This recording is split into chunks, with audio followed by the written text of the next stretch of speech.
할렐루야. 사랑하는 대강의 가족 여러분, 오늘 하루도 하나님의 말씀과 동행하는 삶이 되길 소망합니다. 오늘 함께 나눌 하나님의 말씀은 요한복음 17장 13절에서 19절 말씀입니다. 지금 내가 아버지께로 가오니 내가 세상에서 이 말을 하옵는 것은 그들로 내 기쁨을 그들 안에 충만히 가지게 하려 함이니이다. 내가 아버지의 말씀을 그들에게 주어 싸우매 세상이 그들을 미워하여 싸우니 이는 내가 세상에 속하지 아니함 같이 그들도 세상에 속하지 아니함으로 이냐미니이다. 내가 비옵는 것은 그들을 세상에서 데려가시기를 위함이 아니요 다만 악에 빠지지 않게 보존하시기를 위함이니이다. 내가 세상에 속하지 아니함 같이 그들도 세상에 속하지 아니하여 싸움나이다. 그들을 진리로 거룩하게 하옵소서. 아버지의 말씀은 진리니이다. 아버지께서 나를 세상에 보내신 것 같이 나도 그들을 세상에 보내었고 또 그들을 위하여 내가 나를 거룩하게 하오니 이는 그들도 진리로 거룩함을 얻게 하려 함이니이다. 아멘. 예수님께서는 마지막 유언과도 같은 기도를 올리고 계시는 것을 볼 수 있습니다. 11절에 나는 세상에 더 있지 아니하오나 그들은 세상에 있사옵고 나는 아버지께로 가옵나니 거룩하신 아버지여 내게 주신 아버지의 이름으로 그들을 보존해 주십시오 라는 기도를 드리고 계십니다. 예수님은 십자가를 지시고 죽으셨다가 3일 만에 부활하셔서 이 땅에 40일 동안 계시다가 승천하실 것입니다. 이 모든 것을 주님은 알고 계셨습니다. 그러나 제자들은 세상에 남아서 모든 박해를 받아가며 복음을 전할 것입니다. 그리고 결국은 순교를 당하게 될 것을 알고 계셨습니다.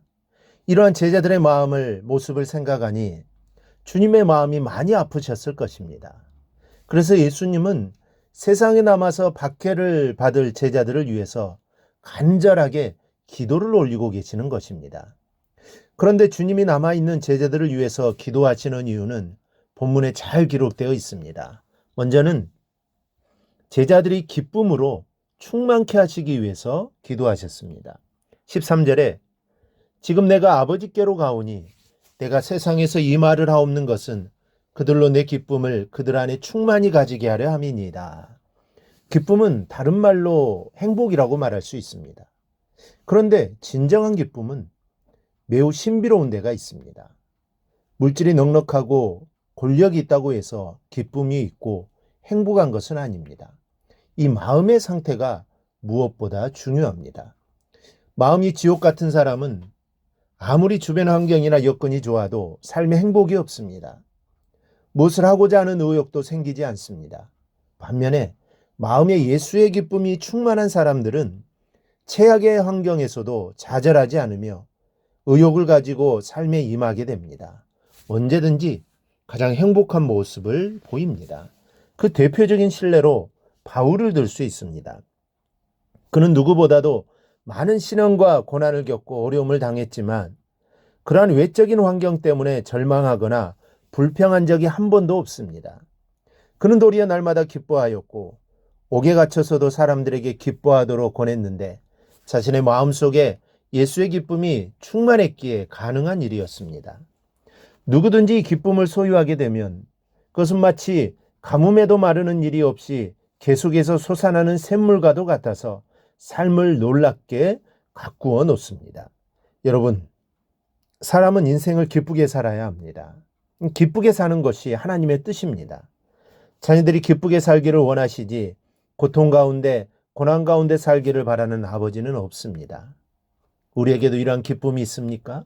만약 그렇다면 감사하고 또 더욱 많이 감사하시기 바랍니다.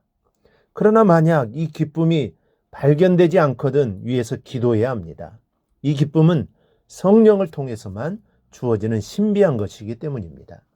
예수님께서 제자들을 위해서 기도하신 것도 저들이 세상에서 기쁨으로 살도록 위해서 기도한 것이 아닙니다.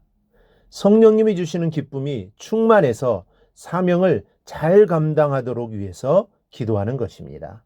둘째로 제자들로 하여금 세상을 이기게 하시기 위해서 기도하셨습니다. 14절 후반 중반절을 보면 세상이 저희를 미워하였다고 하셨습니다. 세상이 미워한 이유는 제자들이 세상과 타협하지 않았기 때문입니다. 그리고 세상에 속하지 않고 그리스도에게 속하였기 때문입니다. 사람들의 마음이 아주 잘못될 때가 있습니다. 두 패로 나뉘어지면 설령 자기가 악인의 편에 섰을지라도 남이 자기의 의견에 동조하지 않으면 그 사람을 나쁜 놈으로 매도할 때가 많습니다. 제자들이 세상에서 미움을 받은 것도 세상의 요구를 따라주지 않았기 때문입니다. 15절에는 내가 비옵는 것은 그들을 다만 악에서 빠지지 않게 보존하시기를 위함이니이다 라고 했습니다. 예수님이 제자들을 위해 기도하시는 이유는 저들이 악의 유혹에 넘어지지 않게 하기 위해서라는 뜻입니다. 그런데 세상을 이기고 악을 이기려면 기도가 있어야 합니다. 왜냐하면 성령의 도우심이 없이는 세상을 이길 수 없기 때문입니다. 그러므로 우리가 세상을 변화시키는 사람이 되기 위해서는 기도함으로 성령의 능력을 힘입어야 한다는 것을 기억하고 쉬지 말고 기도하라는 말씀을 우리 실천하는 성도가 될 수 있기를 바랍니다. 셋째로 제자들로 거룩한 사람이 되게 하기 위해서 기도하셨습니다. 17절에는 그들을 진리로 거룩하게 하옵소서라고 하셨고 19절에는 또 그들을 위하여 내가 나를 거룩하게 하오니 이는 그들도 진리로 거룩함을 얻게 하려 함이니이다 라고 하셨습니다. 즉 저희를 진리로 거룩하게 해달라는 것입니다. 이러한 사실을 통하여 우리가 알 수 있는 것은 성도를 거룩하게 하는 것은 진리 곧 하나님의 말씀이라는 것입니다.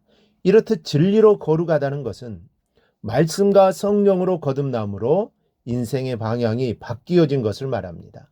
전에는 나를 위해 존재하였고 나를 위해 살았지만 이제는 주님을 위해 살고 주님을 위해 존재하는 영적인 사람으로 변화됨을 뜻합니다.